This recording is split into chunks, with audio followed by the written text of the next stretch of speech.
For your evaporation and condensation doodle, make sure you get this paper out of the science drawer, or if you're at home, you can just easily recreate this. So we've got these two categories. We're going to be comparing evaporation and condensation. How are they the same? How are they different? What happens for these two processes to occur? So you've got this paper here, so I'm going to explain to you what you need to put in each box, and then you get to decide how you display that information. Are you going to write about it? Are you going to doodle it? So I kind of doodled it. You'll see that here in a second. So you just need to get the information in the box. What it looks like is up to you.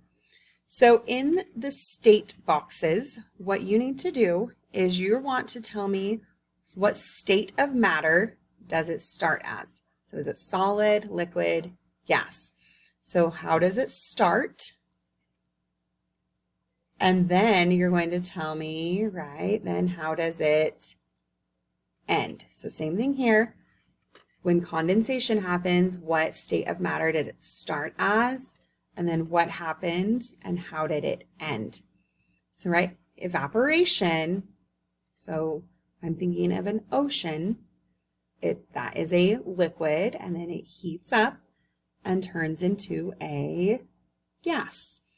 Condensation is the opposite, right? So it's out in the atmosphere. It's starting as that gas, and it gets colder, and it comes back together and goes through condensation and turns back into a liquid. So, right, mine showed it was a liquid, and it went to a gas. Over here, I've got that condensation. They're all spread out. The gas turned to a liquid. So I just, right, so liquid, it's all wavy, like waves, water, and then gas is showing, right, it's going up. So here I have gas is all spread out and turns back into that liquid water droplet. Yours does not have to look like mine. You just need to get the information. How did it start? How did it end? Okay, so density and gravity. So we know density means, right, things come together, and the more packed they are, the denser they are, and they sink. And we know gravity pulls things down. So let's talk about in evaporation, those molecules are spreading out. They're becoming less dense. So we know, right, that the water, when it turns into a gas, so water as a gas is less dense. I don't know why I'm not typing this, why I'm writing it with the mouse. That's a terrible idea. Okay, so I know water as a gas is less dense. It's spreading out so it can go up. But there's other things in water. Water can be in like a bunch of rocks, like in a rocky pond. It can have salt in the water, in the ocean. There could be dirt in the water. It can be like really muddy water. And those things, the mud and the rocks and anything else that the water is touching, aren't spreading out. They're staying together.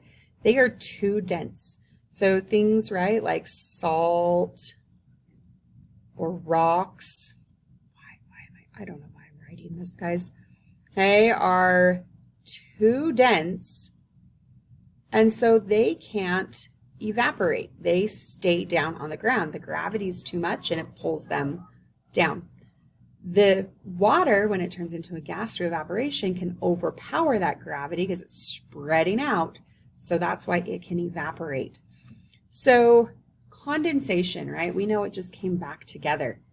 So when it went through condensation, it turned back into a liquid and became more dense. So liquid, right, we know liquids are more dense than gas. So liquids become more dense, they're packing together. As they're packing together, they're becoming heavier, and they're going to go down because gravity is going to pull them down. So here's kind of how I interpreted all of that. So here's my little pond, and the vapor is going up because it's spreading out. It's making it less dense. But gravity is going to keep the salt and the dirt down on the earth. So it kind of acts as a nice natural filter for that water because it's keeping everything dirty and salty down because they're too dense, but the vapor's spreading out and can go up. It's less dense. So over here on condensation, right, it comes back together, and when it's heavy enough, it's dense enough that gravity is going to pull it back down. So gravity's pulling this down. So gravity pulls down the water because they're dense. Gravity keeps the salt and dirt down because they're dense. But the vapor can go up because it's less dense. Okay, so for evaporation, in order for evaporation to happen, what has to happen to the heat? So think of a pot of water, and in order to get that steam, it's on your stove, what are you doing to it? You are heating it up. And then condensation does the opposite, right? It's nice and steamy in your bathroom, and then it hits that cold mirror. It got less energy, and so it gets colder. So evaporation gets hotter, condensation is colder. So then an example is you just need to show like a real life example. So things that, right, a pot of boiling water, a really steamy shower, an ocean evaporating, a puddle that evaporates. I should show you my really good TikTok. I always, whenever I drop ice cubes, I'm like, I'm not picking that up. And I always just say, evaporation, right? Evaporation's my friend. Evaporation is going to clean that ice cube up eventually. So somehow show me a real life example of evaporation happening.